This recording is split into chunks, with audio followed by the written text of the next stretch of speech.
Então vamos lá. Aí na página 174 aqui, classificação dos sintomas clínicos diretos do sintoma neurótico. Não é ainda neurose o conflito neurótico, mas a efetividade deste manifesta-se em certos fenômenos patológicos, os quais, no entanto, também se chamam com frequência neuróticos. Os sintomas clínicos dos conflitos neuróticos são expressões diretas das atividades defensivas.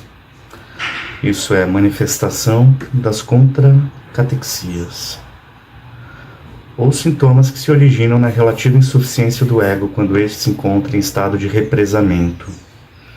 A atividade das forças defensivas pode se manifestar de diversas maneiras. Em primeiro lugar, as angústias e os sentimentos de culpa. Então ele vai dizer, não é ainda neurose o conflito neurótico, né? Porque o conflito ele é parte inerente da constituição do aparelho psíquico. Em qualquer personalidade se encontra o conflito entre forças defensivas do ego e o inconsciente, as pulsões, o id, né? Então, em toda personalidade você vai encontrar recalque, formação reativa, negação, deslocamento. São mecanismos formadores do caráter e da personalidade de qualquer sujeito, né? Por isso que ele vai dizer que não é neurose o conflito neurótico, né? A neurose, o sintoma neurótico, ele representa uma vertente exagerada do conflito neurótico. É um problema de psicoeconomia, é um problema de distribuição da energia psíquica, né? Muita energia, tem um dispêndio de energia psíquica muito grande para a manutenção dessas defesas, né? O uso excessivo dessas defesas seria a neurose. Né? Então, o que ocorre na neurose é que a intensidade das defesas, né?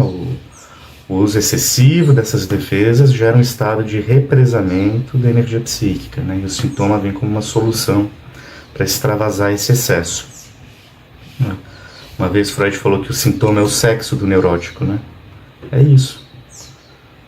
Pela via do sintoma, essa energia libidinal, essa energia psíquica arruma uma forma de escoar, de extravasar, de obter um alívio, né? Aí tem o benefício secundário da doença, tudo isso, né?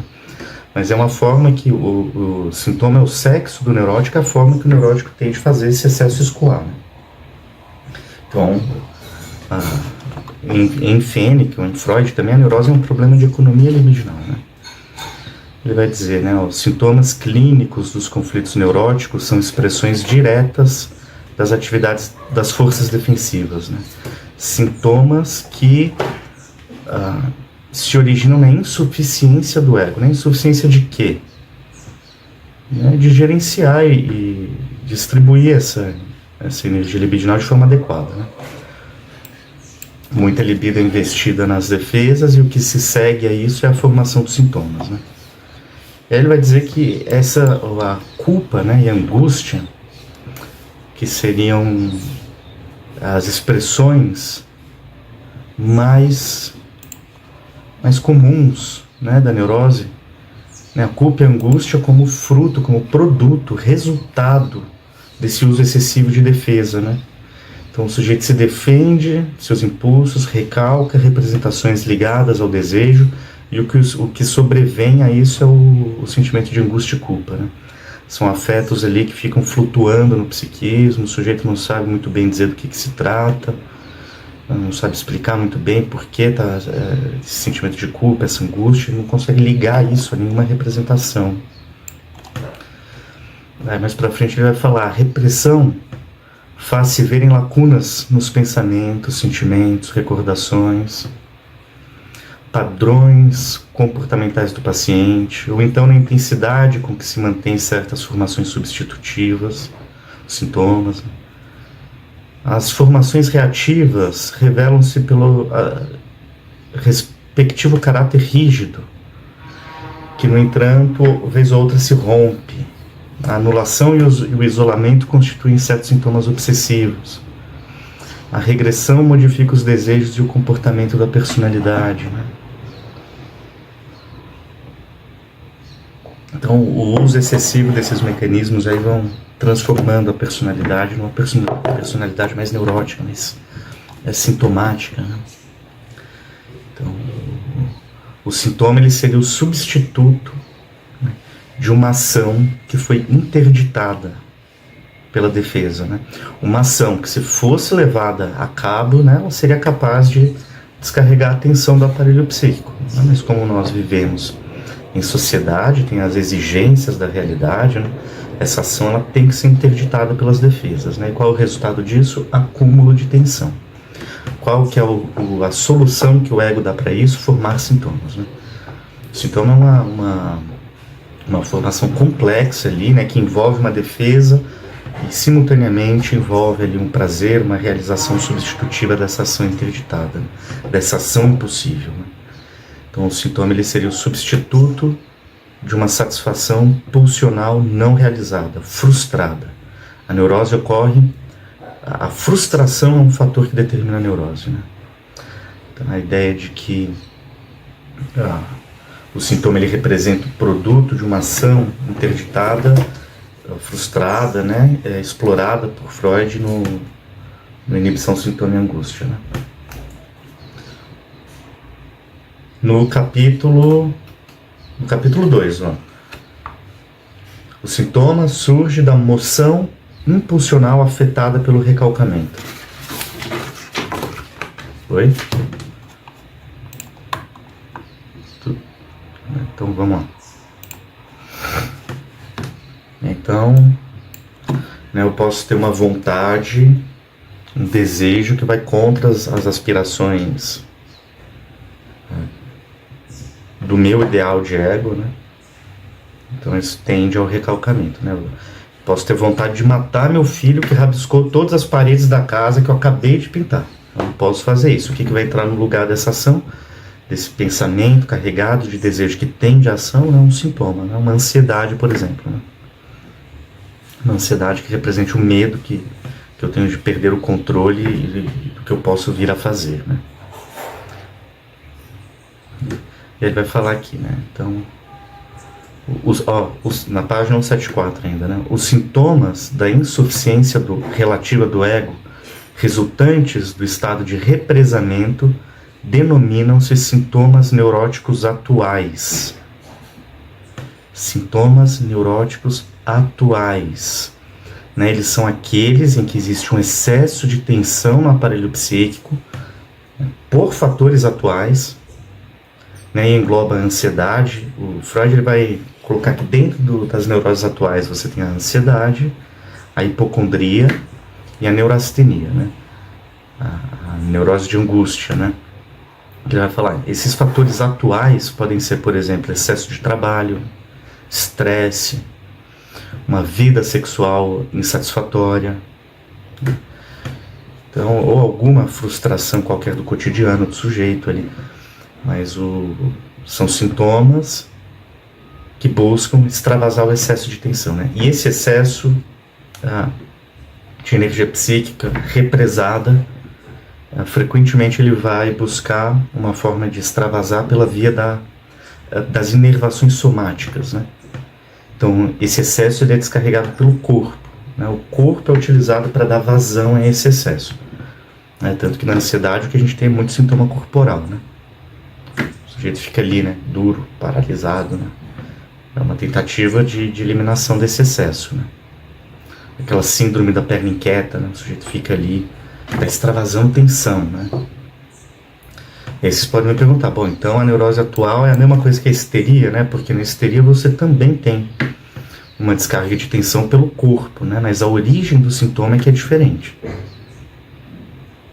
né? Na histeria você tem um sintoma somático, ele não é somente uma descarga de tensão, né? Mas ele também tem uma expressão simbólica de um conflito inconsciente, né? Os sintomas, né, na histeria, eles carregam um significado inconsciente oculto, né? Por exemplo, uma pessoa pode ter uma paralisia nos braços, né, porque ela ficou com vontade de socar o chefe, né?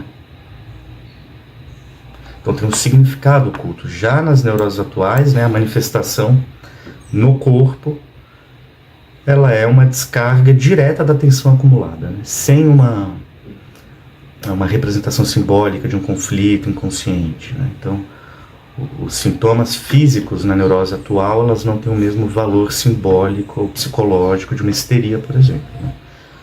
É simplesmente como se a atenção fosse drenada pelo corpo, né? Mas sem um simbolismo associado, né? O sintoma, ele reflete somente o acúmulo de estresse, né? Ou de excitação não descarregada, né? Tudo bem? Oi.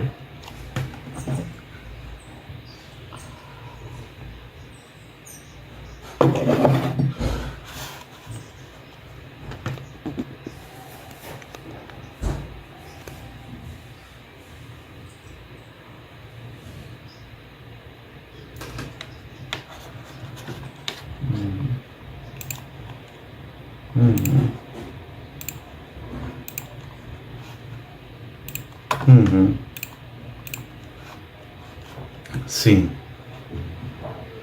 Eu pensava mais numa neurose de angústia, mas agora eu já tô mudando, achando que é uma neurose atual mesmo. É. De coisas do cotidiano, né? A Do dia neurose... dia, mas que tem o fundo, né? Tem o fundo na infância também, né? Sim, Esse sintoma obsessivo, né? a neurose atual, ela engloba as neuroses de angústia, né? Tá. Que é a ansiedade, né? Que é a ansiedade. Mas essa é uma ansiedade fruto de um estado de represamento do ego, né? Que ele vai colocar. Então, é que não... As causas não devem ser buscadas lá na infância ou alguma coisa assim. É uma situação atual da vida do sujeito que está produzindo essa tensão, né? Então, se o sujeito está lá com um sintoma no corpo, de ansiedade, alguma coisa assim, não cabe a gente interpretar isso simbolicamente. Isso deve ser entendido como uma expressão da descarga só. Né? Eu acho que eu contei para vocês de uma paciente que vinha fazer análise depois de 2 horas de natação lá, né? Não tinha mais o que descarregar. Então é isso, né? A palavra, falar é uma forma de descarregar essa tensão. Então assim, na neurose atual você tem lá, né? A ansiedade, a hipocondria, a neurastenia, que é um cansaço generalizado, né? Freud até ligou isso com excesso de masturbação e tudo. Mas a neurose atual é efeito do represamento do ego, né? Que busca uma descarga somática, mas sem um significado simbólico oculto, né? Então, se uma pessoa, por exemplo, ela apresenta algum sintoma dentro de um quadro desse, né, a gente não vai interpretar como uma histeria. Né, eu estava fazendo supervisão essa semana, uma aluna, ela falou, né? Minha paciente, a Sheila até estava, né? Ela tá toda dura aqui, de ansiedade, não sei o que, né? Ela falou, bem histérica, ela falou, mas não é histeria. É outra coisa. Não cabe falar, não, você tá aqui porque você tá carregando o peso do mundo nas costas. Não é bem por aí, né? É outra coisa, não tem esse significado simbólico que os sintomas das neuroses de transferência têm. Né? Na histeria e na neurose obsessiva, elas possuem um significado psicológico, né? Oculto. E aí o analista tem que interpretar esse sintoma, né? Decifrar esse sintoma. Então, por exemplo, um neurótico obsessivo, ele pode ter abluções, né? Que é ficar lavando a mão frequentemente, né? Então, isso pode estar simbolizando um desejo inconsciente de se purificar, de se limpar de sentimentos que ele considera sujos, imorais, inaceitáveis, né? Como a raiva, o ódio, ou os impulsos sexuais, né? A histérica, ela pode paralisar uma parte do corpo para impedir a realização de um desejo que poderia ser conflitivo.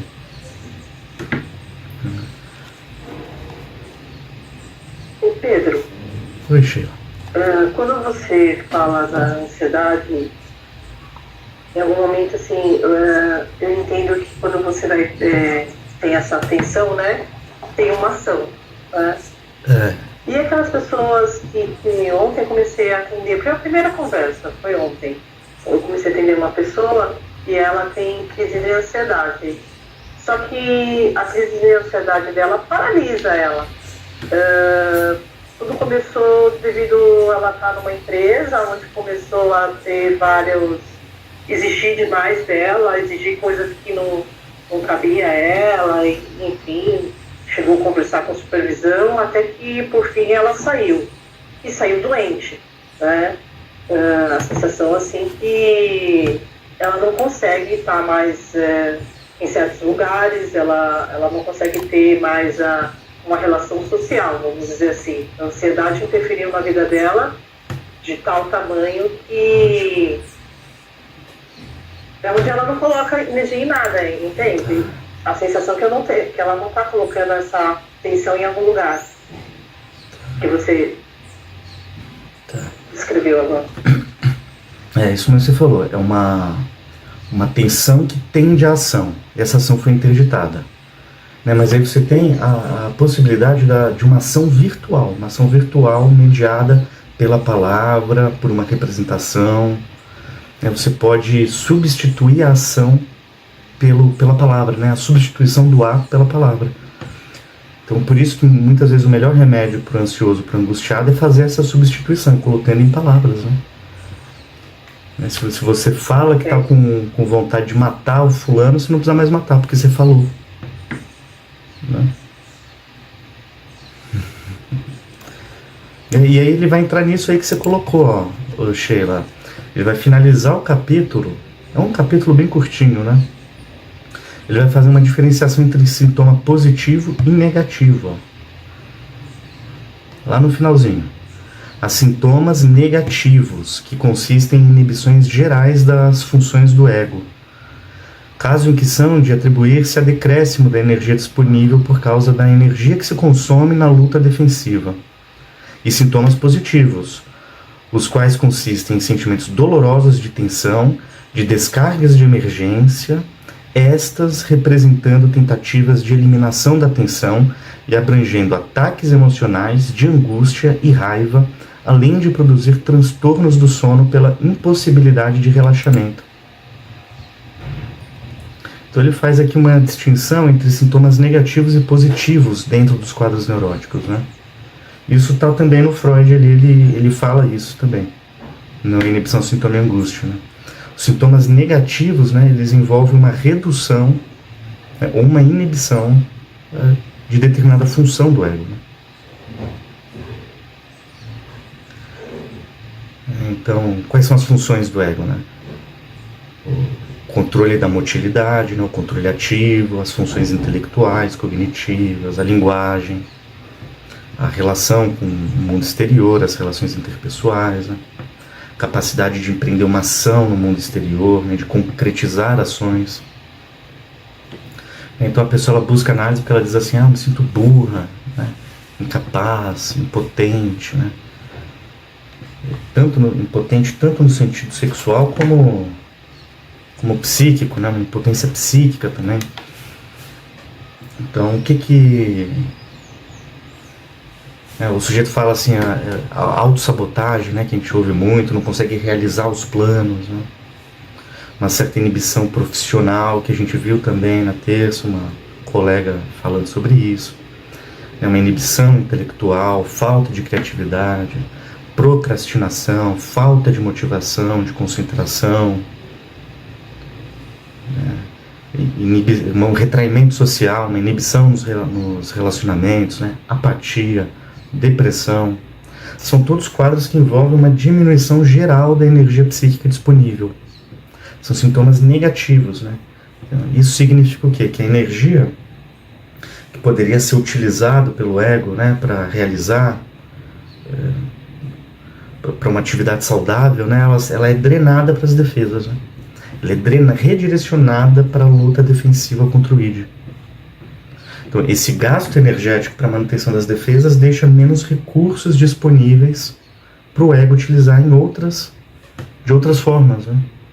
Aí o sujeito ele se sente esgotado, né? Psiquicamente esgotado, cansado, né? Sem energia, sem vivacidade, né? Isso significa que a energia psíquica está sendo utilizada, poderia ser utilizada para as atividades cotidianas, né? Está sendo utilizado para a manutenção das defesas. Esses seriam os sintomas negativos. Ele vai falar dos positivos também, né? Que aí ele vai falar que é uma descarga de emergência, né? Ao contrário sintomas negativos, você tem uma redução de uma capacidade do ego, né? O sintoma positivo ele acrescenta algo novo na experiência subjetiva, ao invés de inibir uma função, né? Então você pode ter um ataque de angústia, uma ansiedade, uma explosão emocional, né? Os sintomas das neuroses de transferência. Então é uma tentativa do ego de aliviar a tensão que se acumulou através de uma descarga de emergência. Essa descarga de emergência ela pode ter um significado simbólico, no caso das neuroses de transferência, né? Ou não, no caso de uma neurose atual, simplesmente uma descarga. E ele vai terminar dizendo que a tensão constante impede o relaxamento, e aí teria os transtornos do sono também, sintomas positivos. Então, resumo. O sintoma positivo é uma forma de descarga de um excesso, né? Ou em função das defesas, do conflito entre as instâncias, ou por fatores atuais como estresse, insatisfação sexual.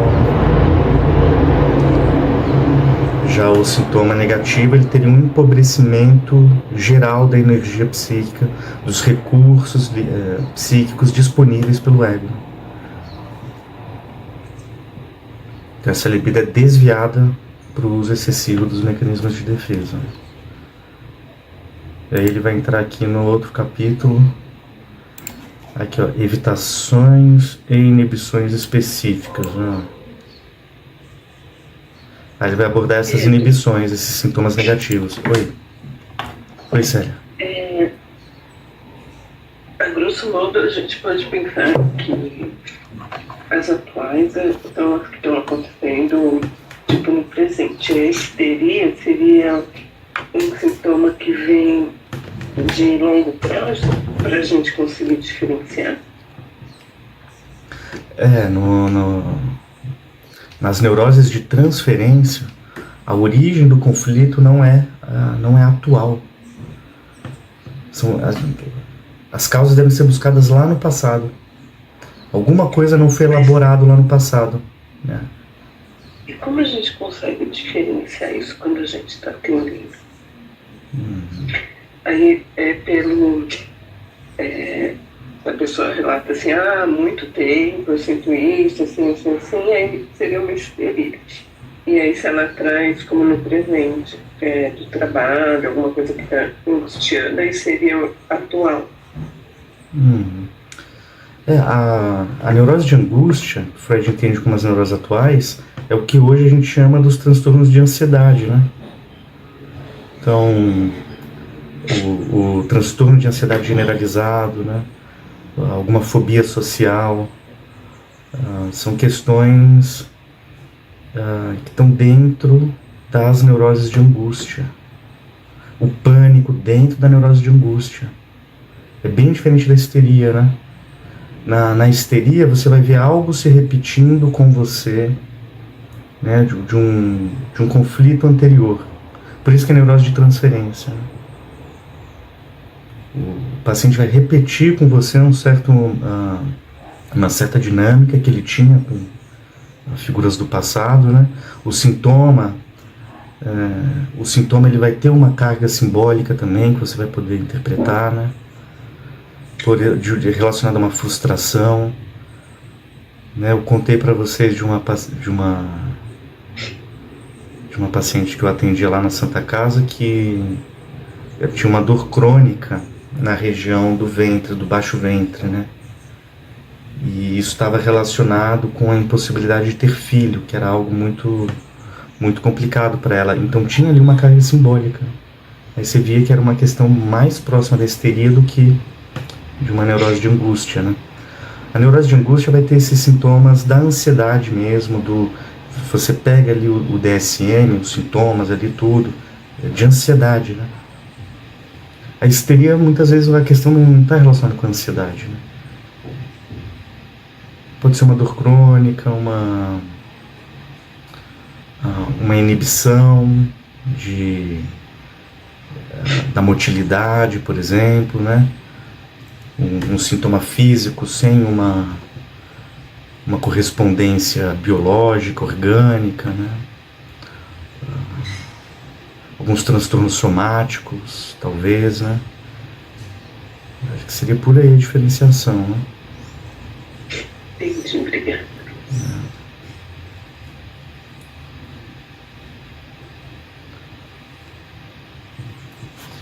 Então,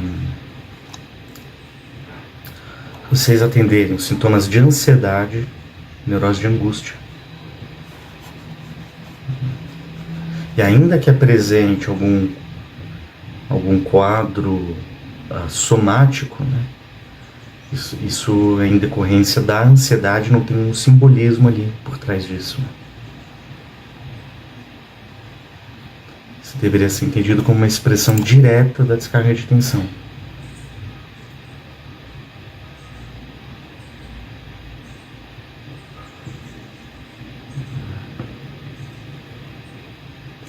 Então ele vai entrar aqui no capítulo 2, página 175, ó, que ele vai abordar essas inibições, tem os positivos e os negativos, né? Então, aqui ele vai dizer que a inibição em si, né, é uma defesa contra os impulsos reprimidos que podem ameaçar e colidir em determinadas situações, né? Olha só, mostra-se sempre a análise que as situações especificamente evitadas, ou as funções inibidas, têm significado instintivo, inconsciente, sexual ou agressivo. É contra esse significado instintivo que se dirige, na verdade, a defesa. O que se evita é a alusão ou tentação do impulso rejeitado, ou a punição temida quando não é uma coisa nem outra. Uma coisa e outra. Viram ali? Então o sujeito tem uma inibição em determinada área da vida dele, né? O que ele está evitando é uma alusão, uma tentação a um impulso, né? Vamos ver isso aqui melhor, né? Então essas inibições ele está dizendo que servem para evitar a expressão dos sentimentos de impulsos sexuais ou agressivos. Então são mecanismos defensivos, né, que limitam, né, determinadas ações ou áreas de interesse do sujeito, né, para que a pessoa não se exponha a esses impulsos. Então são sintomas considerados negativos, né, porque envolve uma retirada da energia psíquica de determinada área, né, que impede a manifestação de certos comportamentos ou de áreas de interesse do sujeito, né. Por exemplo, uma situação de inibição no campo social. Uma pessoa pode desenvolver uma inibição social generalizada, né? E evitar as relações, evitar o contato com os outros, evitar interações sociais mais íntimas, né? Para quê? Para evitar que surjam sentimentos, impulsos sexuais ou agressivos. Ou alguém com impulsos agressivos reprimidos. Ele pode evitar situações em que ele pode se sentir ameaçado, né? E que esses impulsos potencialmente eles possam eclodir, né? Então alguém que tem medo dos seus próprios impulsos sexuais ou agressivos pode afastar os relacionamentos amorosos ou situações sociais, né, em que ele pode sentir como potencialmente perigosos, né? Eu já atendi há muito tempo atrás um paciente, um rapaz jovem, né, evangélico, religioso, né, e a expressão da sexualidade era algo bem conflitivo para ele, né. Então, o que ele fazia como defesa? Ele me procurou com queixa de inibição social, né, timidez excessiva, vergonha, evitação, a personalidade mais evitativa. Justamente porque para se defender, né? Estar em ambientes sociais, né, poderia, né, precipitar a eclosão desses impulsos sexuais ou agressivos, né, que causariam um conflito. Então a inibição social estaria a serviço de proteger o ego, né, dele ter que lidar com esse conflito, né, de ter que lidar com a ativação desses impulsos, né. Ô Pedro, essa semana eu atendo um rapaz. E ele relatou uma experiência que ele teve, uma apresentação da empresa, enfim, né? E e ele ficou muito tímido durante a apresentação, ele se atrapalhou, tudo. Uma experiência que ele falou que tem sido recorrente. Ou seja, ele é homossexual, né? E para mim ficou muito característico da maneira como ele falou, na narrativa dele, que de certa forma a timidez foi uma estratégia mesmo, né, de uma maneira inconsciente, que usou das pessoas não saberem ou não perceberem que ele é gay, né? Então, não sei se isso tem alguma coisa, né, que vai na linha disso que a gente está conversando hoje aqui, né? Tá dentro, é uma inibição, né? A timidez, a vergonha. E o Fênix vai falar, né? A inibição da sexualidade, ela pode ir desde uma timidez ligeira até uma inibição completa da sexualidade.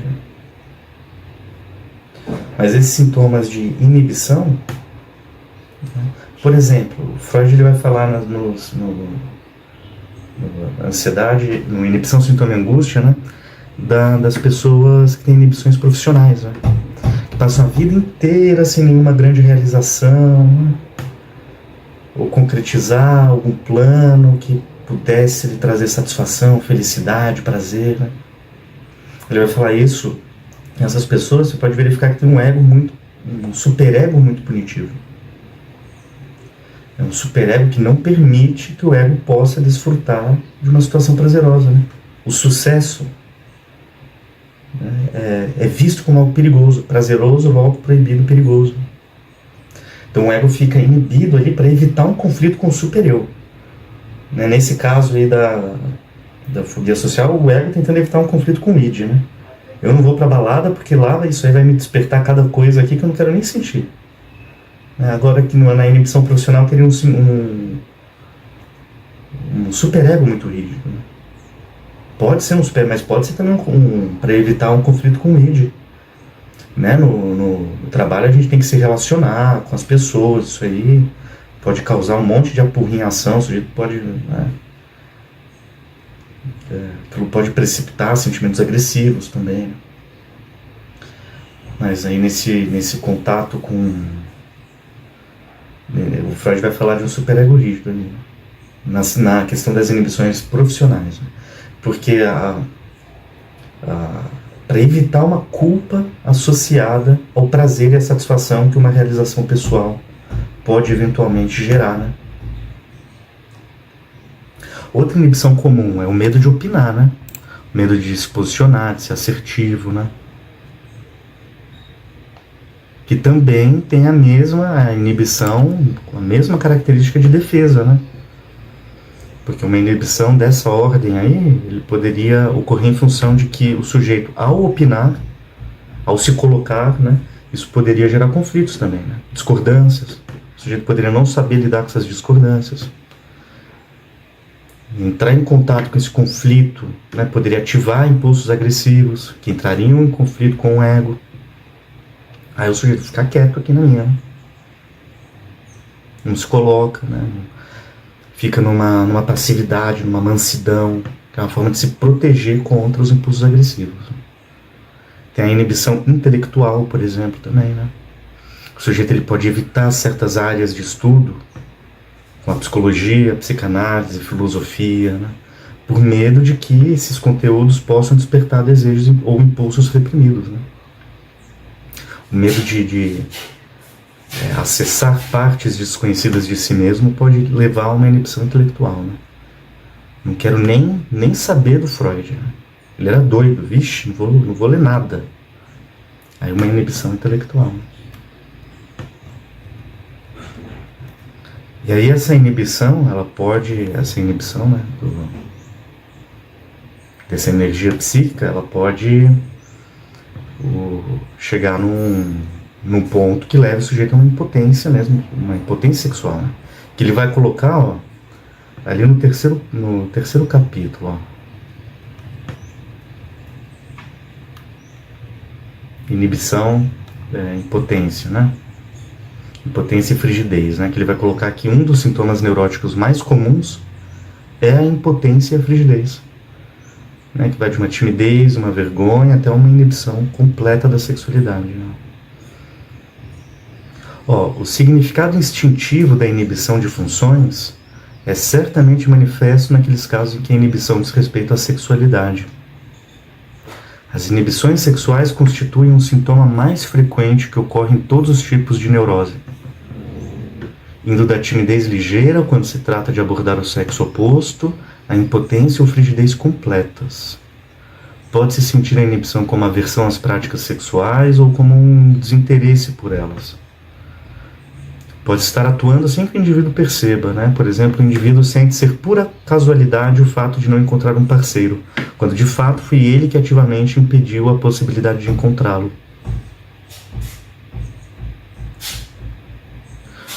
Né? Eu e a Sheila estávamos numa supervisão que a colega falou isso, né, Sheila? Tinha oportunidades de trabalho, mas ela não ia. Ela se queixava que não tinha trabalho, mas tinha oportunidade. Ela, quando era chamada para um trabalho, ela falava: esse aqui eu não gostei, esse aqui eu não quero, né? Ou, aí aqui ele está falando disso no campo da relação amorosa, né?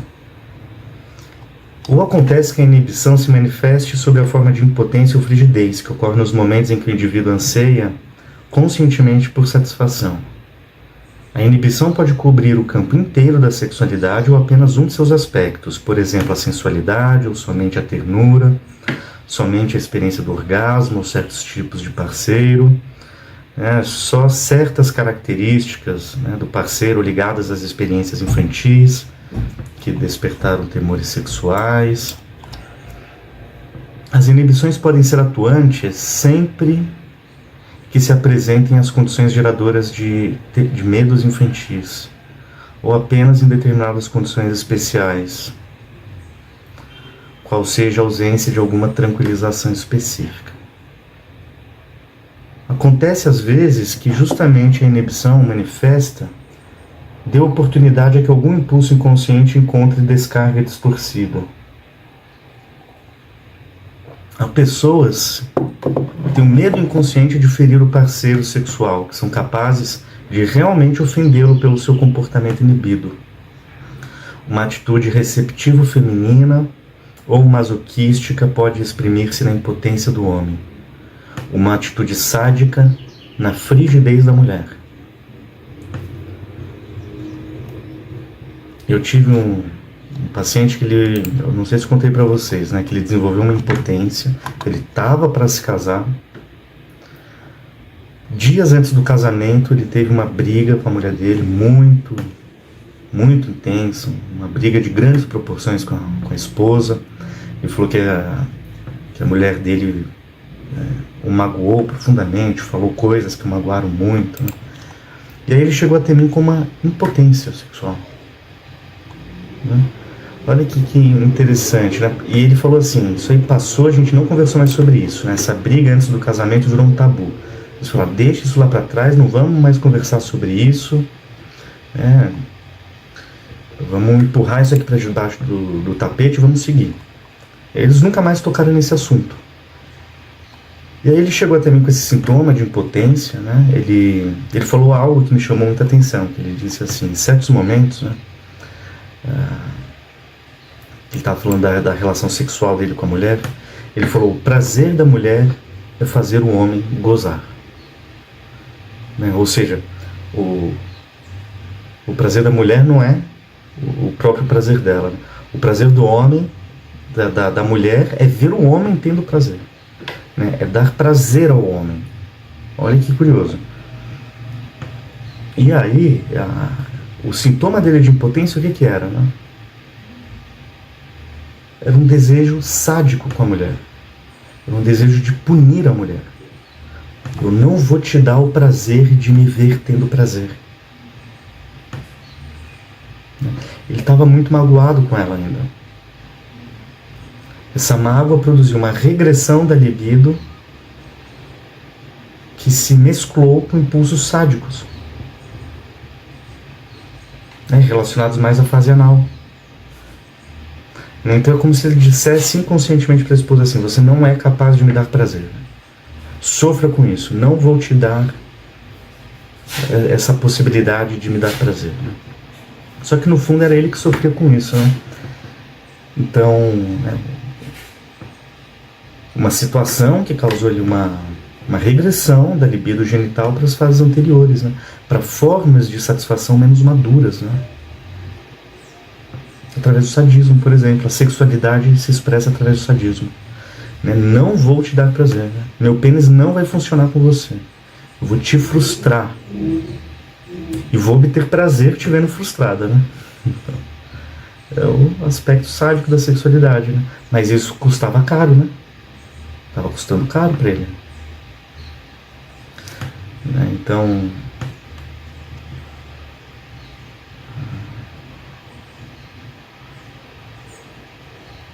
tem essa regressão aí, né?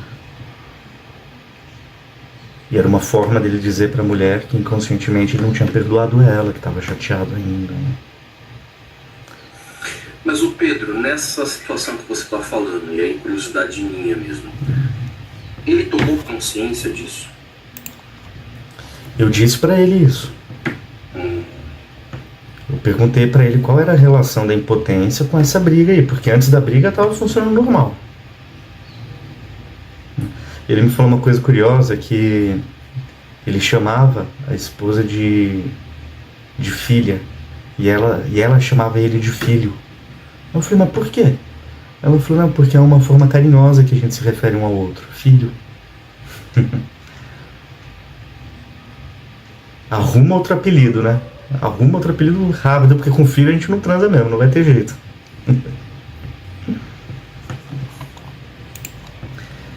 Mas é trazer consciência, né, desse afeto, dessa raiva, dessa vontade de ofendê-la, desse impulso sádico, né? Porque é o que o Fênikel vai dizer aqui, né? Ó. Tem casos que a inibição é uma forma de ofender o parceiro. Você não funciona como objeto causa do meu desejo, você não produz desejo. Aí ele continua, página 175, 176 aqui, ó. Em essência, a impotência e a frigidez não significam que haja material reprimido que volte da repressão, mas são, na realidade, manifestações clínicas e baluartes da própria defesa.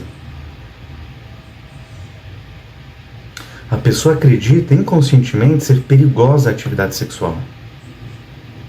Dá, então, que a força defensiva é sustentada e garantida por interferência física nos reflexos. A impotência é a alteração física que resulta da ação defensiva desenvolvida pelo ego. Este fenômeno impedindo a realização de certa atividade instintiva julgada perigosa. A parte do ego que exerce essa ação é inconsciente, é a parte em que atua a angústia de castração e que dispõe de vias independentes do controle voluntário. O ego, ele tem uma parte inconsciente dele também. Ele não é 100% consciência. Então essa parte inconsciente do ego pode interferir na motilidade, no controle voluntário. O ego renuncia ao prazer sexual se acredita que este está ligado a um perigo intenso. Via de regra, o perigo básico que se implica é a castração. A ideia inconsciente é de que o pênis pode ser lesado dentro da vagina. Aí ele está fazendo uma articulação de uma inibição na sexualidade, né, articulada com o medo da castração. A vagina, o pênis dentro da vagina some, né? Então, o ato sexual ele poderia reativar temores infantis, né, relacionados ao complexo de castração. O ego renuncia ao prazer, página 176, renuncia ao prazer sexual se este se acredita estar ligado a um perigo intenso. O perigo básico é a castração, a ideia inconsciente de que o pênis pode ser lesado dentro da vagina. O medo da perda do amor desempenha um papel menos importante como causa da impotência. E evidente a razão porque se acredita estejam estes perigos ligados ao contato sexual. O medo ligou-se em outros tempos a objetivos sexuais infantis, objetivos que foram rejeitados. Desta forma, mantendo-se no inconsciente, mas reaparecem sempre que se experimenta uma excitação sexual. Visto que a manutenção dos objetivos sexuais infantis é uma das feições características da neurose, os transtornos da potência ocorrem como manifestações que acontecem em todas as neuroses. Os transtornos da potência ocorrem como manifestações que acompanham todas as neuroses. O que constitui o núcleo da sexualidade infantil é o complexo de Édipo. Nos casos mais simples, nos casos mais típicos, baseia-se a impotência na persistência do apego sensual inconsciente à mãe. Superficialmente, não há apego sexual que seja de todo atraente, porque a parceira nunca é a mãe. Em camada mais profunda, todo apego sexual tem que ser inibido pelo fato de que toda parceira representa a mãe. Ó, página 176. Ele está dizendo que o apego inconsciente, né, não resolvido, ali a figura materna, pode gerar uma inibição no campo das relações sexuais e amorosas, né? Ele está falando da persistência, né, de um vínculo inconsciente com a mãe, né, na esfera da sexualidade infantil, dentro de um comportamento edípico, né, pode dificultar a capacidade do indivíduo de se relacionar com seus parceiros na vida adulta, né? Então, quando esse apego inconsciente à mãe, o desejo edípico original não foi superado, né, ele permanece ativo no inconsciente. E pessoal, assim, mesmo que o indivíduo racionalmente não sinta atração pela mãe, né, mas tem uma ligação ali emocional, simbólica, que interfere nas relações amorosas.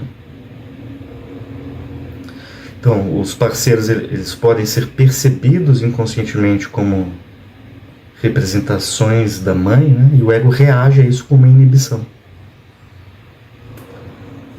Porque satisfazer o prazer ali com uma figura que se associa à mãe é inaceitável para a psique, né?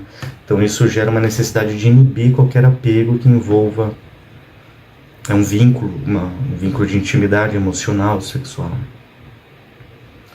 Então aqui ele está colocando também a impotência, né, como uma inibição, como uma defesa, né, para proteger o indivíduo de um incômodo, né, de trair o vínculo edípico, né, por exemplo. E aí isso impede o envolvimento afetivo e erótico com outras pessoas, né? Porque ele vai dizer aqui, ó, o parceiro ou a parceira se torna um substituto da mãe a nível inconsciente. E aí bloqueia o desejo, né? Via generalização, toda mulher se torna mãe a nível inconsciente.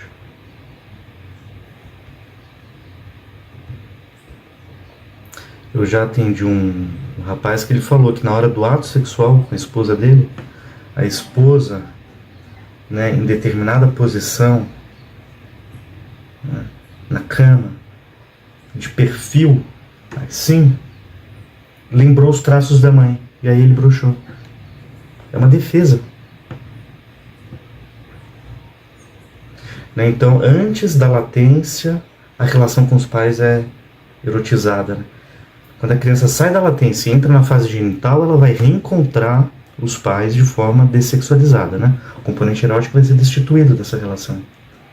Né? Mas quando o desejo original ele é identificado na consciência, aí surge a impotência como uma defesa contra a realização incestuosa do desejo.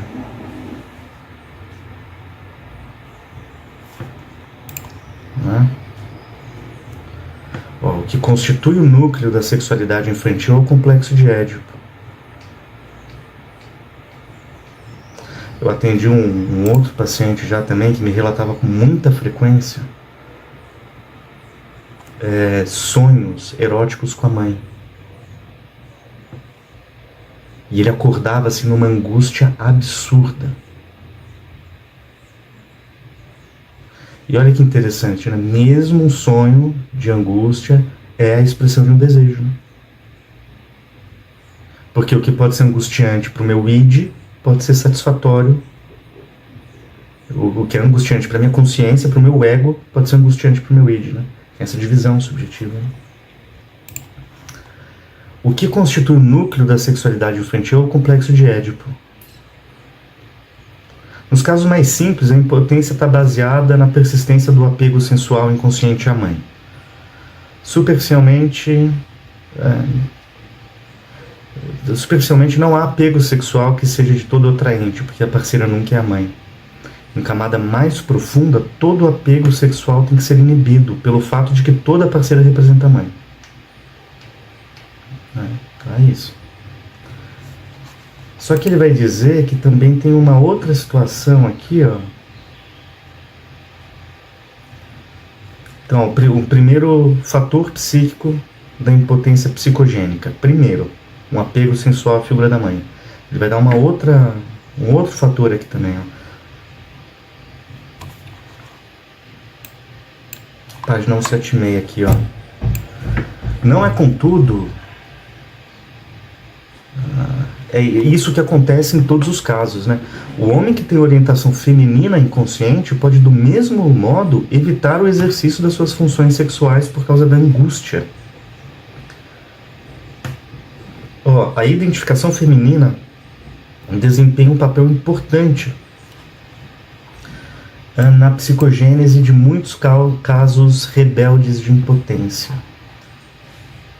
Isso não significando que a homossexualidade reprima a heterossexualidade, mas sim que os mesmos fatores que fizeram o homem homossexual podem o fazer impotente com as mulheres.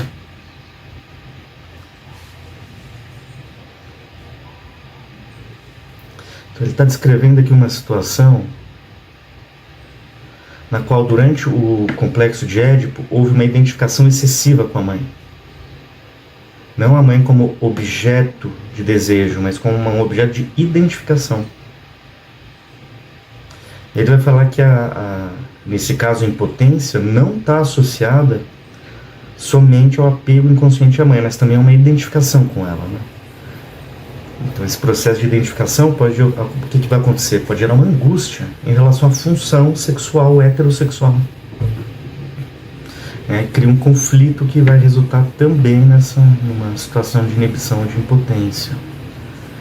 Porque essa identificação feminina pode gerar um conflito interno que vai levar à angústia do homem no momento do exercício da sua função sexual masculina, ativa.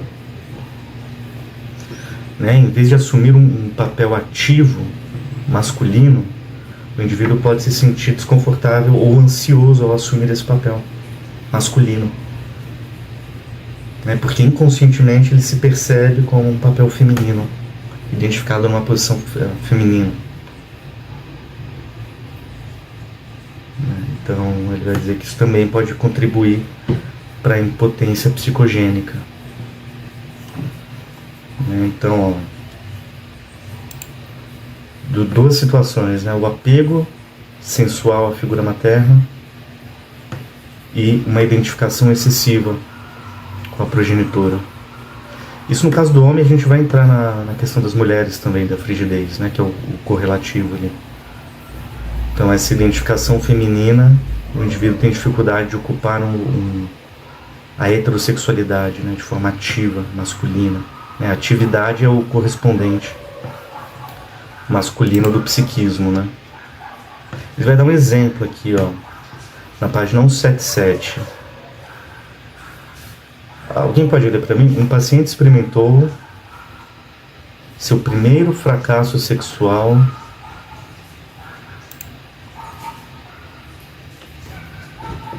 Eu posso. Obrigado, Cris.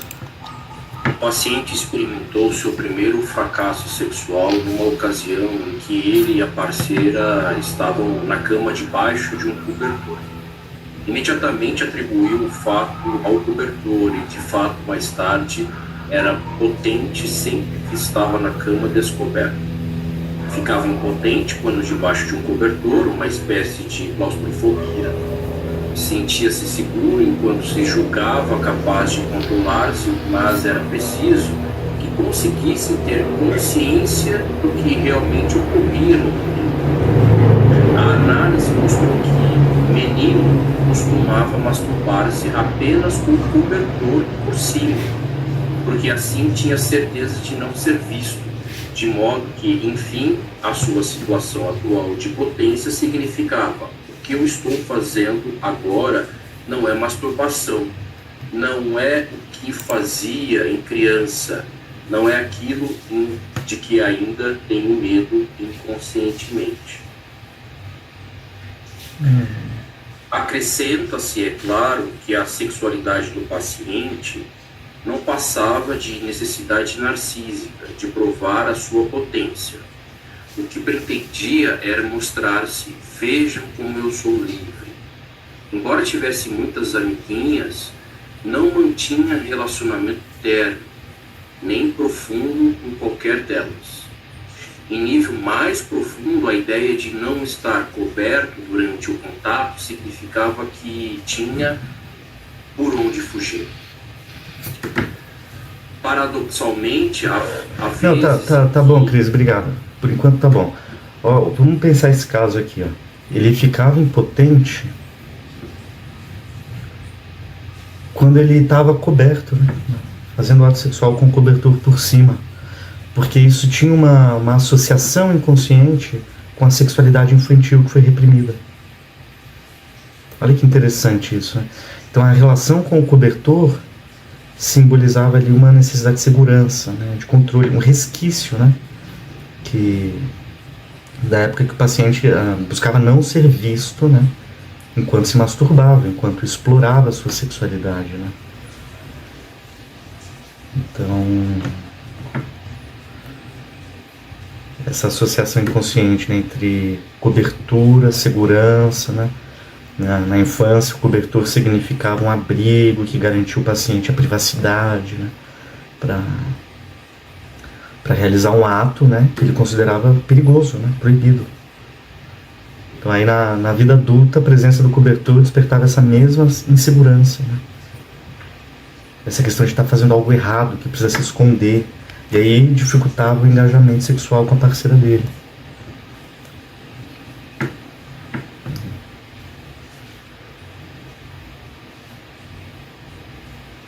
Então assim, tira o cobertor de cima de mim, né? Para eu não sentir que eu estou repetindo uma prática sexual infantil reprimida. Então ele evitava o cobertor justamente para afirmar para si mesmo que o ato sexual era algo adulto, que não estava vinculado ao comportamento infantil que causava medo, vergonha. Ele vai falar aqui de uma sexualidade narcísica, né, e exibição. Vejam como sou livre, né? Ou seja, isso mostra para o paciente que a sexualidade tinha um caráter narcísico, né? Ou seja, mais voltado para provar para si mesmo, né? E para os outros a sua virilidade, a sua independência, né? E não uma sexualidade mais voltada para construir um vínculo emocional. É a sexualidade que cria vínculos, né?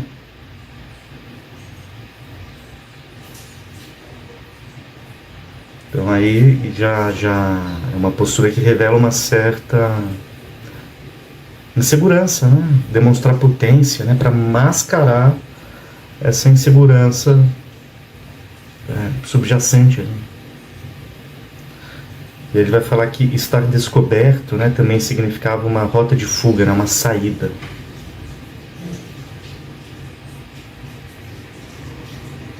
Né, justamente para evitar um envolvimento mais profundo, né? Quantas pessoas que a gente não conhece que não relatam, tenho medo de me apegar, né? Eu não vou nem transar porque senão eu vou me apegar, porque a sexualidade é o primeiro passo para depois um vínculo emocional, né? Ela pode ser, né? Pode ser visto dessa forma.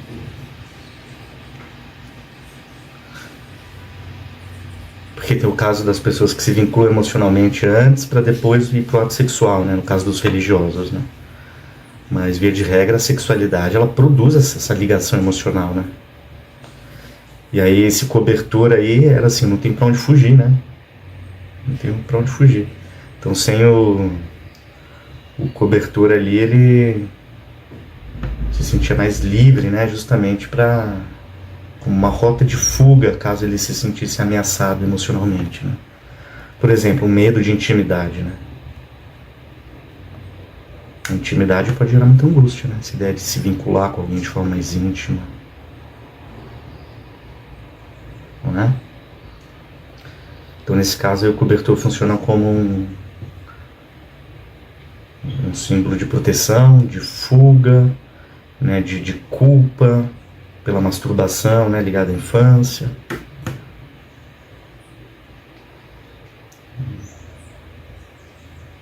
E aí a análise desse comportamento pode ajudar o paciente a se tornar consciente desses medos, né? Dessas inseguranças, né? Que limitam a capacidade dele de desenvolver uma sexualidade mais genuína, né? Mais capaz de estabelecer vínculo emocional com as pessoas, né? Algo que está para além do mero ato sexual, né?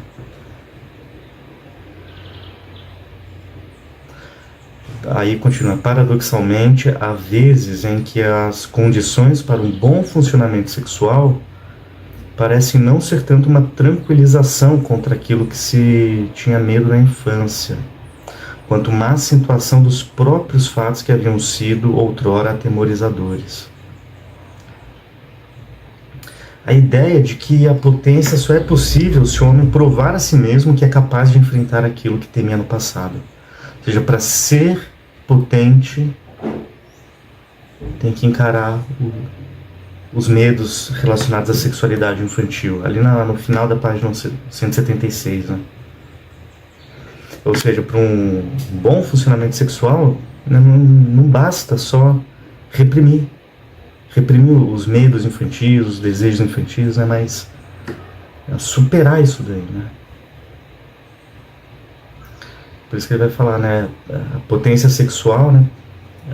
Paradoxalmente, depende também de um enfrentamento desses antigos medos, né? A confrontação desses medos, né? E aí esse enfrentamento desses medos permite que o sujeito se aproprie da sua potência, né? Da sua identidade sexual adulta, né? Ao invés de seguir sendo determinado pelos seus medos infantis, né?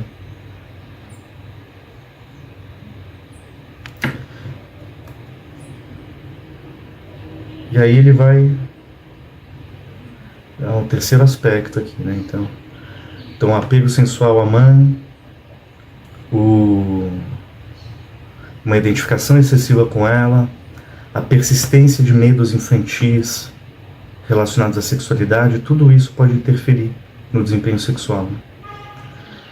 E ele vai colocar uma quarta forma aqui também de impotência, que é a ejaculação precoce. Na página 178. Pessoal, como estamos indo até aqui? Tudo certo? Alguém quer fazer um comentário? Querem fazer uma pausa para ir ao toalete?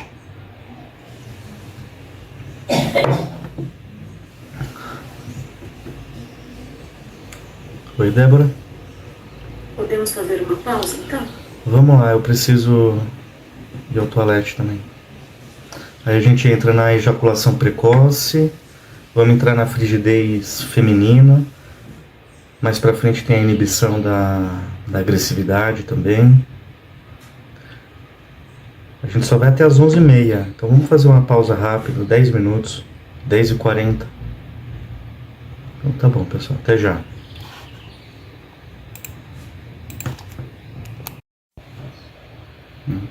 Ofender a parceira com a sua inibição, com a sua impotência.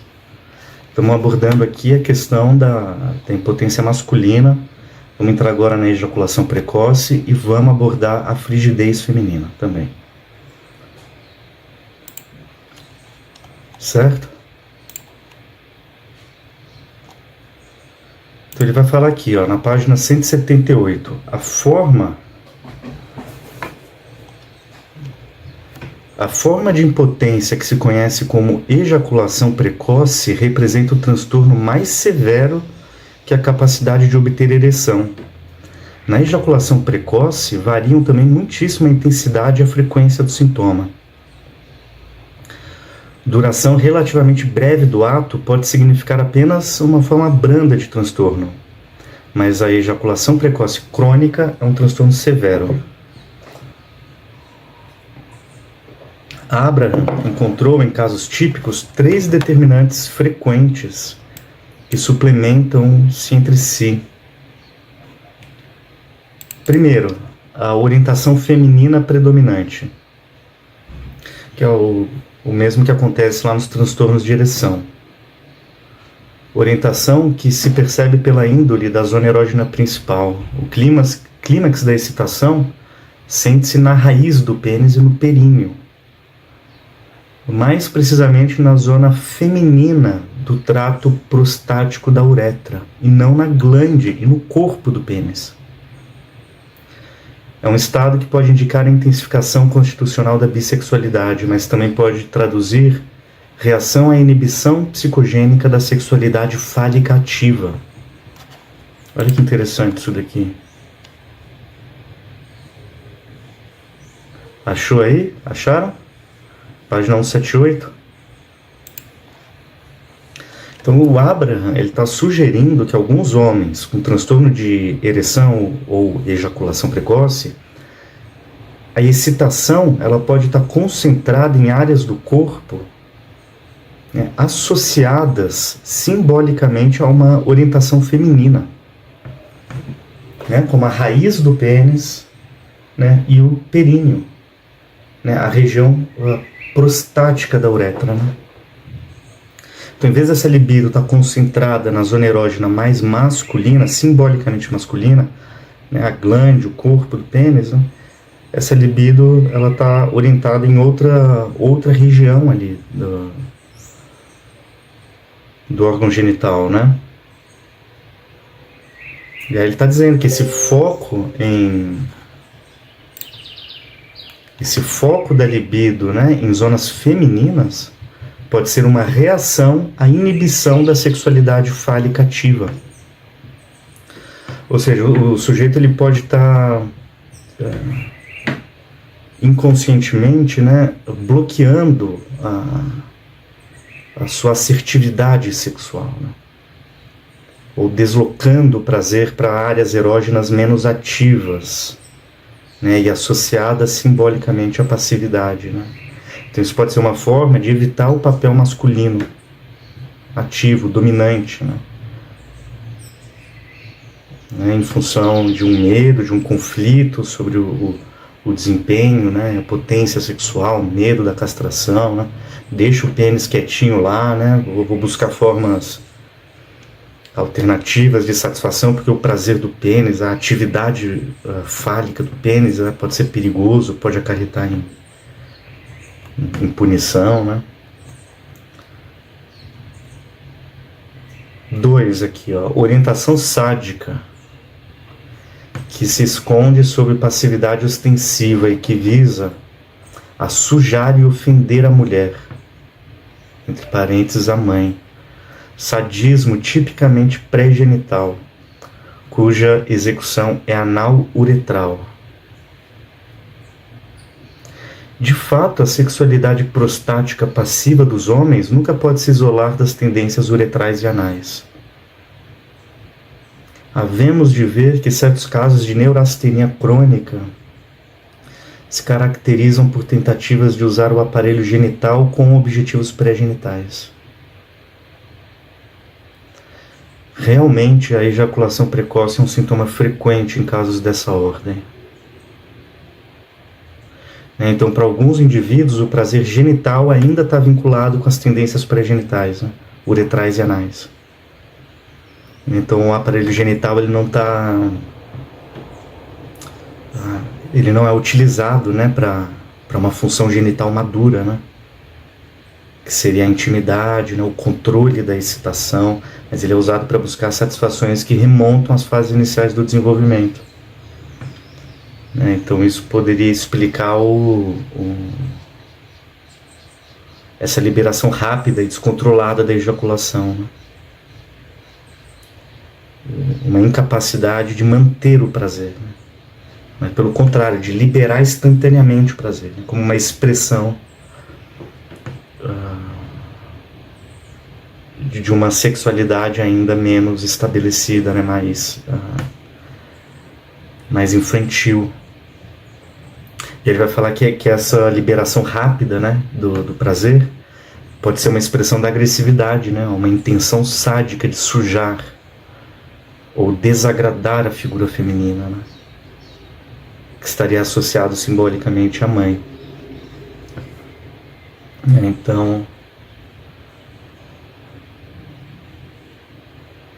Então essa intenção sádica, né, ela pode traduzir uma incapacidade de prolongar o prazer, né, ou de uma liberação muito rápida que frustra a parceira, né, funcionando como uma expressão de uma ofensa inconsciente, né. E aí tem essa questão, o ponto 3, ó. Intensificação do erotismo, página 178 ainda. Intensificação do erotismo uretral, levando a que o indivíduo inconscientemente pense no sêmen como pensava na urina quando criança. Olha que interessante isso, né? Também são característicos dos casos de ejaculação precoce fortes sentimentos de culpa em reação à masturbação, correspondendo aos objetivos pré-genitais e sádicos dessa atividade masturbatória. O paciente procura, no sintoma, inibir a expressão dos objetivos censuráveis, os quais, porém, encontram expressão distorcida. Olha isso que interessante, então, né? Liberar rápido o sêmen, assim como a urina. O sêmen é inconscientemente equiparado à urina. Isso remete ali às primeiras experiências da criança, né, com o controle dos esfíncteres, liberação da urina, né? Na infância, urinar envolve prazer, né? Controle, às vezes pode envolver ansiedade, vergonha. Mas o que ele está dizendo é que no adulto esse antigo conflito retorna, né? O ato de ejacular, né, ele evoca inconscientemente a mesma necessidade urgente de liberar a tensão. Da mesma forma que acontecia com a urina quando criança.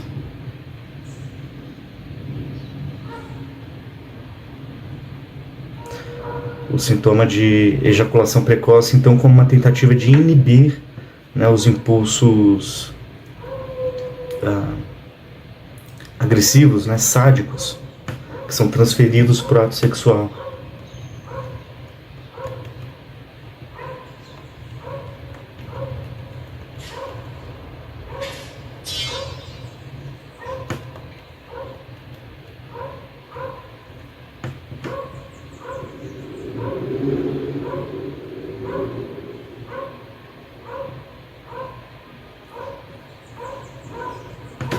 Há casos, página 78 ainda, há casos severos de ejaculação precoce que também podem seguir-se a conflitos de índole erótico oral.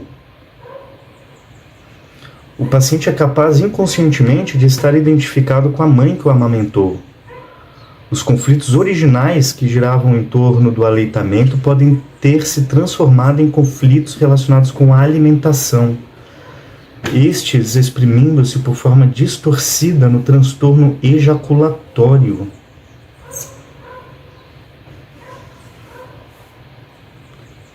Então, na fase oral, né, a satisfação e o prazer vêm através das ações, né, das atividades do aleitamento, né?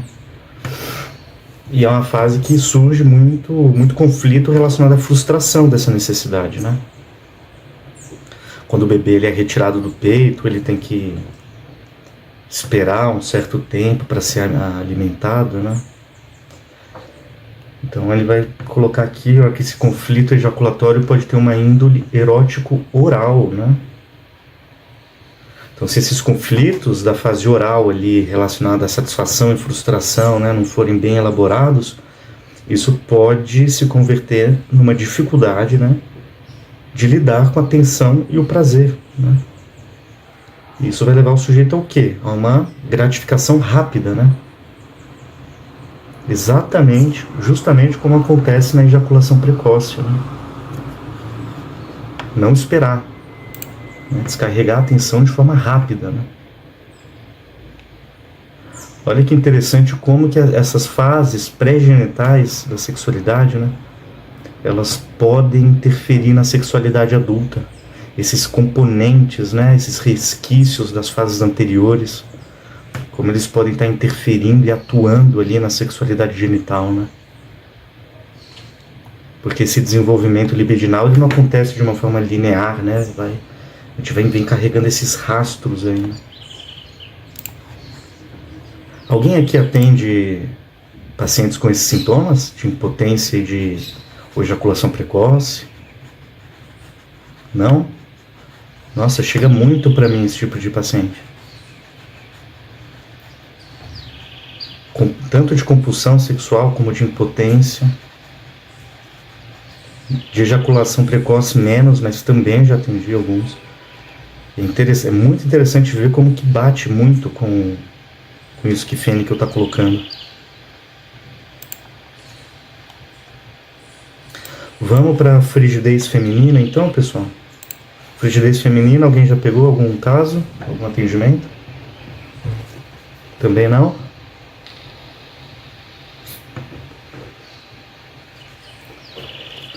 Então vamos para a frigidez feminina. Ficou alguma coisa com relação à impotência? São muitos aspectos aí, né?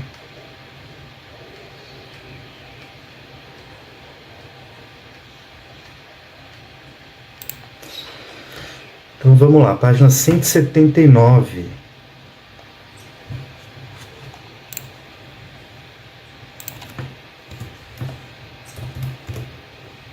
Alguém pode ler?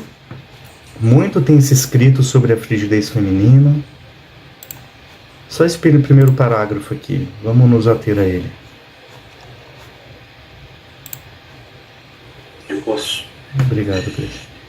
Muito se tem escrito sobre a frigidez feminina, tem-se descrito satisfações capazes de ocultar-se no sintoma. Tem-se enfatizado o papel que desempenha a sexualidade clitoridiana, e até se chega a procurar causas anatômicas de frigidez.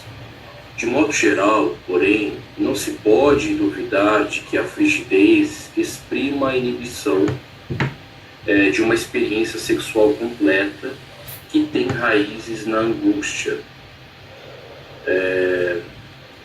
Ligadas, angústia, né? Ligada a perigo, e este se associando inconscientemente à obtenção plena do objetivo sexual. Estado absolutamente análogo à impotência masculina.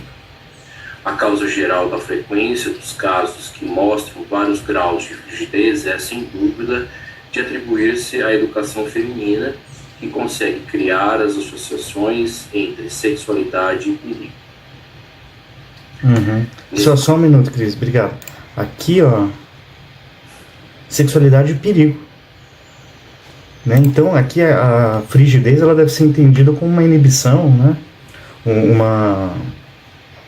Uma reação análoga, né, à questão da impotência. Vamos lá então. Perdão, pessoal, teve uma pequena intercorrência aqui. Então, alguns teóricos da psicanálise, eles exploram a ideia, né, de que a frigidez feminina ela pode estar vinculada com uma sexualidade clitoriana acentuadamente forte, né, intensa. Né? Então, a dificuldade de alcançar a satisfação vaginal, né, poderia estar ligado a uma sexualidade clitoriana muito intensa. Né? Então, vamos lembrar, durante a fase fálica, né, a satisfação da menina está concentrada no clitóris, né? Mas Ao fim do período de latência, início da fase genital, o esperado é que essa libido ela seja deslocada do clitóris para a cavidade vaginal. Né? É ali que se instala, né, a feminilidade. Né?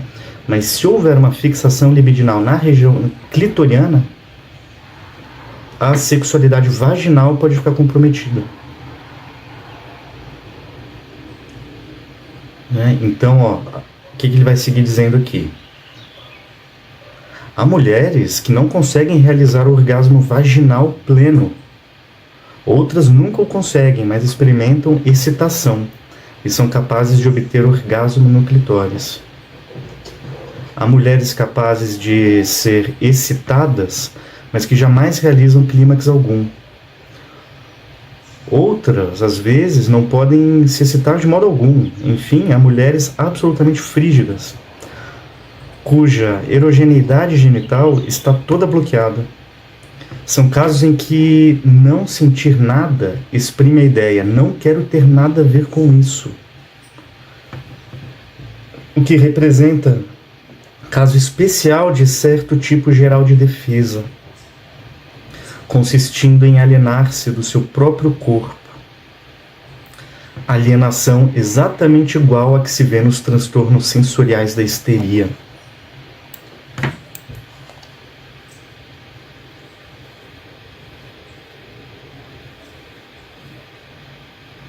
Então, algumas mulheres alcançam a excitação clitoriana, mas não alcançam o orgasmo vaginal. Outras experimentam a sensação, mas não atingem o clímax. E outras que não sentem nada, né? Não tem nenhuma resposta erógena, genital. Ele está falando aqui de algo interessante, da alienação do corpo como uma defesa psicológica, né? Essa ausência de sensação genital, né, não sentir nada, né, reflete uma atitude inconsciente assim, não quero ter nada a ver com isso. Uma defesa, um bloqueio que envolve um distanciamento do próprio corpo, né? Que é o desejo inconsciente de evitar, né, qualquer tipo de envolvimento com a experiência sexual, né? Então é interessante observar que esse bloqueio não é ausência de desejo, né? Mas é uma forma de evitar o enfrentamento do desejo, né? Ou medos, ansiedades relacionadas à sexualidade, né? E aí a paciente tem uma espécie de anestesia, né, emocional e física. Então seria uma defesa psíquica ali, semelhante a certos sintomas histéricos, né, em que a mulher se aliena da própria sexualidade para evitar medos relacionados a essa esfera, né? Uma espécie de barreira somática, né, contra o envolvimento sexual. E aí ele vai falar aqui, na página 180, da identificação masculina, que nem, do mesmo modo, a identificação feminina, né, no homem. A identificação masculina se relaciona com outro ponto que tem muita importância na frigidez. Há mulheres que só são frígidas vaginalmente, o clitóris tendo mantido a sua estabilidade normal ou mais do que o normal. Como o clitóris é a zona erógena primária da genitalidade infantil feminina, a frigidez a que acabamos de nos referir pode se considerar como uma forma de parada do desenvolvimento. A recusa do clitóris a transferir a sua primazia para a zona vaginal, segunda vez que eu falo vegetal, né? Estranho. Bom, a recusa a fazer essa transferência deve-se à angústia a que esta se liga. Ou pode resultar do aumento especial da erogeneidade clitoriana, aumento que será constitucional ou adquirido durante o período fálico. Tudo se complica ainda mais pelo fato já citado de que a masturbação clitoriana, responsável pela fixação da estabilidade do clitóris, serve de descarga tanto para a fantasia autoerótica e masculina, quanto para fantasias sexuais nitidamente femininas.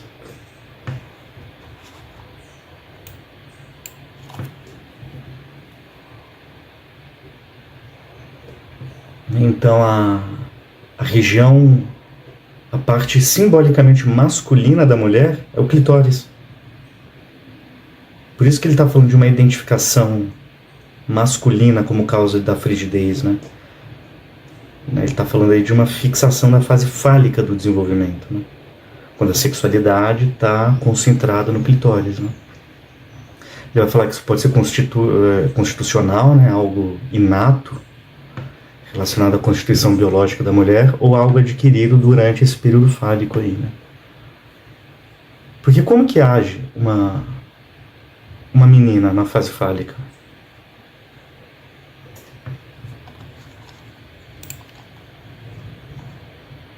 Ela age como um menino.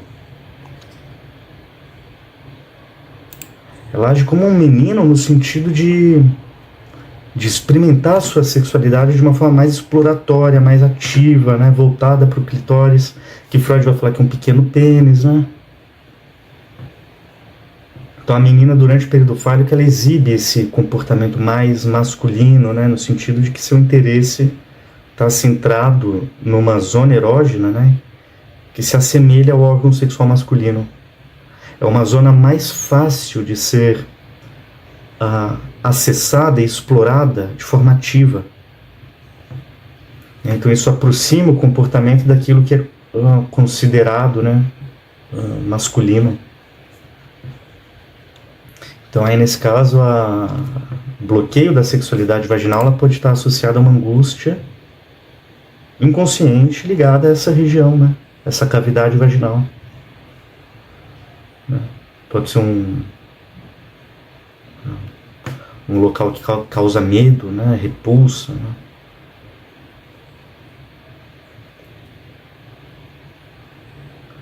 Então tem esse certo medo, né, de transferir essa tensão do clitóris para a vagina devido a uma angústia, né? Uma angústia de ir em encontro ao próprio corpo, né, de uma forma mais intensa, mais completa, né?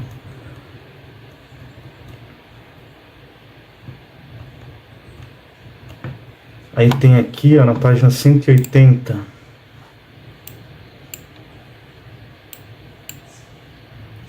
vamos passar um pouquinho aqui, ó. Tal qual a impotência, a frigidez pode... Estão vendo ali? Página 180, mais pro meio da página. Tal qual a impotência, a frigidez pode, secundariamente, originar uma expressão distorcida de impulsos inconscientes, de desejos masoquistas ou até de impulsos sádicos ativos para vingar-se do homem. Porém, nem o masoquismo, nem o ódio puro bastariam para determinar a frigidez. Só a angústia a respeito do que ocorreria se a mulher cedesse ao ódio ou ao desejo de sofrer é que será decisiva. Se bem que aquilo que foi rejeitado possa voltar e romper com as medidas defensivas.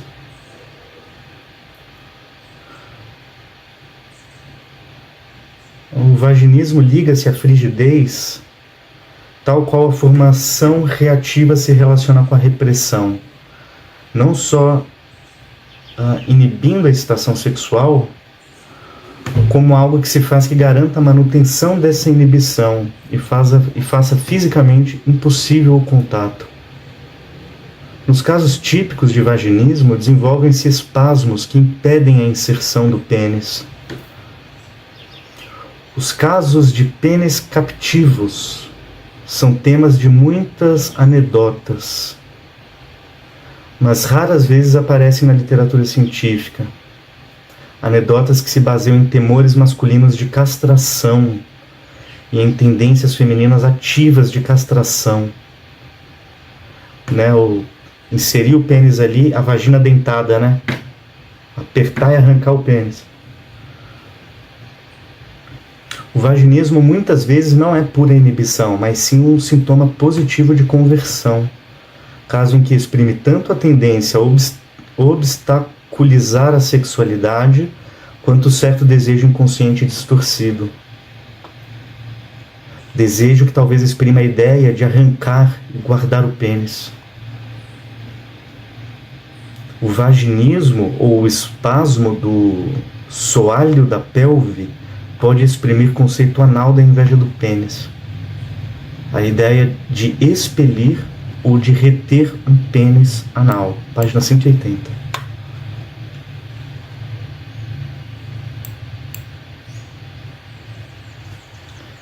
É doideira, né, pessoal?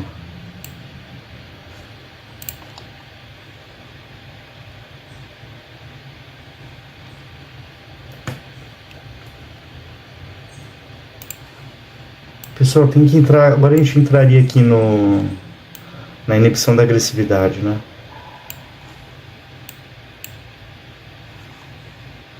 Página 184. Vamos passar porque senão não vai dar tempo de a gente ver tudo. Tem inibição dos instintos parciais. Vamos pular isso aqui. E vamos lá para a inibição da agressividade.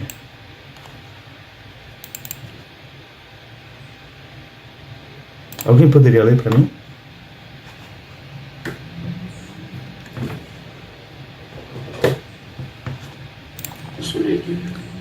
Obrigado, Pedro. Se considere a agressividade categoria à parte de certas exigências instintivas, quer nela se veja uma forma pela qual as pessoas frustradas ou pré-genitalmente fixadas enfrentam seus objetivos instintivos, não se pode duvidar de que, num caso como no outro, existem inibições específicas, diversas e frequentes da agressividade.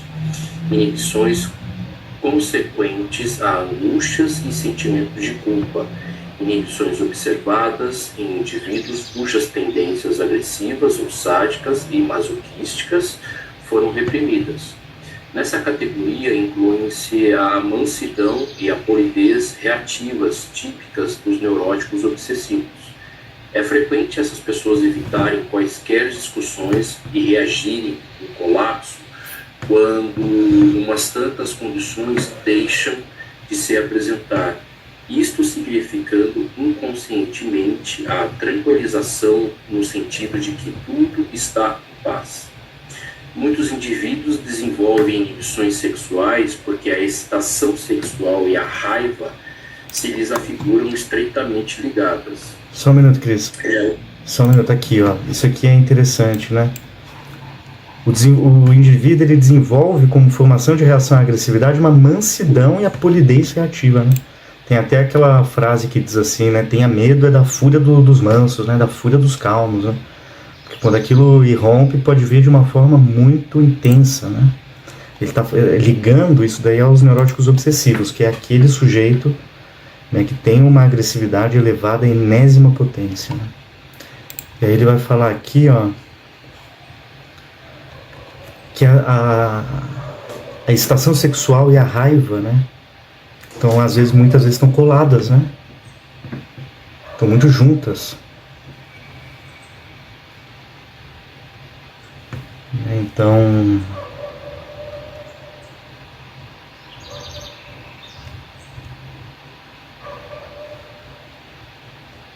pessoas com inibições agressivas, né? Elas evitam mostrar a raiva, né? Ou qualquer comportamento hostil em função de um medo inconsciente das próprias tendências agressivas, né? E aí vai dizer que essa repressão da agressividade vai gerar o quê? Um comportamento passivo, né? Manso, né? Uma defesa contra a possibilidade de desencadear esses impulsos perigosos, né? Então, aquele indivíduo com uma postura extremamente polida, controlada, né? Isso, o que está no inconsciente dele, né? Justamente o oposto. E aí ele vai falar dessa ligação inconsciente entre sexualidade e excitação sexual, né? Que leva a uma inibição da própria sexualidade, né? Então, existe uma ligação, né, desses dois impulsos instintivos, né? E ao longo do desenvolvimento psicossexual, eles podem acabar se misturando, né? Porque, veja, ficar com raiva muitas vezes pode ser excitante, ou explodir, né? A pulsão de destruição pode causar prazer também. Da mesma forma que o ato sexual pode estar associado à agressividade, né? Então, tem uma hamburgueria aqui em São Paulo para o pessoal reserva uma sala na parte de cima. O sujeito vai lá, come um hambúrguer e depois tem uma sala cheia de televisão, eletrônicos, para o pessoal quebrar. Vocês já viram isso? O pessoal vai lá, pega um taco de beisebol e sai quebrando televisão, um monte de coisa que eles deixam lá disponível para os clientes quebrarem, né? Então a expressão da agressividade pode ser prazerosa, né? E vice-versa, né? Quanta gente não pede uns tapinhas no meio do sexo, né? Então tem essa associação, né?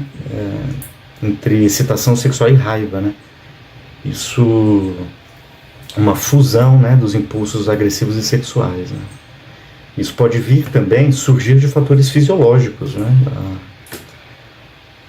Por exemplo, respostas corporais semelhantes, né? Tanto a excitação sexual como a raiva, eles produzem reações corporais muito similares, né? Aumento da frequência cardíaca, né? Da pressão arterial.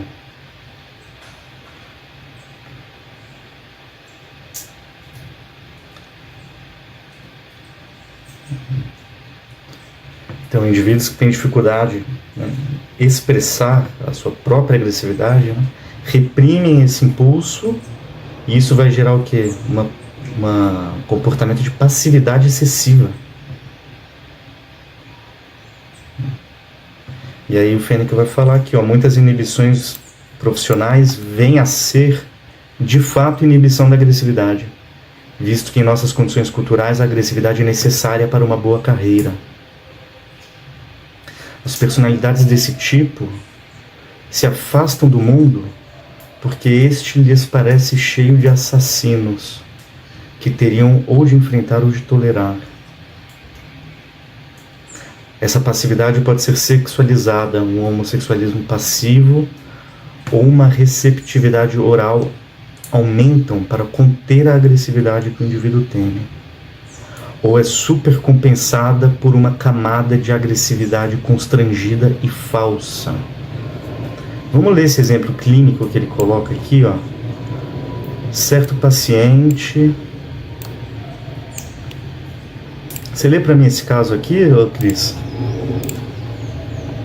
Tá em itálico ali, ó. Certo paciente emocionalmente muito frio.